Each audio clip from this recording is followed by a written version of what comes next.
ایک مسئلہ یہ وضاحت کے ساتھ بتانا ہے کہ ہم ایک ایسی بڑی غلطی کرتے ہیں جس کی وجہ سے ہمارا روزہ جو ہے وہ نہیں ہوتا۔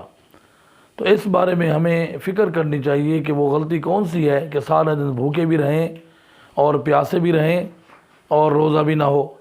تو اس کے لیے واضح طور پر یہ بات سمجھیں کہ ہم جو سحری ہے سمجھتے ہیں کہ سحری کا وقت اذان تک ہے۔ اذان تک سحری کا وقت نہیں ہوتا بھائی۔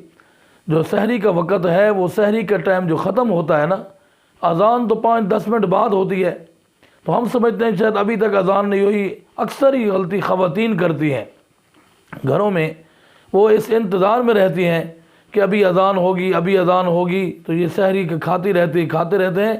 جب اذان ہو جاتی ہے تو اس وقت کیونکہ ٹائم پہلے ختم ہو گیا ہوتا ہے، ٹائم ختم ہونے کے بعد کھانے سے وہ روزہ نہیں ہوتا۔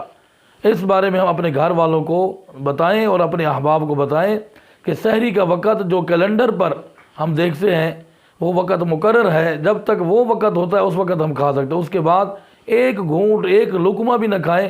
یہ نہ ہو کہ سارا دن بھوکا پیاسا رہنا فضول میں ہو جائے اور ہمارا روزہ ضائع ہو جائے۔ اس بارے میں ضرور احتیاط کریں۔ اللہ تعالی ہمارے روزوں کو اپنی بارگاہ مقدس میں قبول فرمائے۔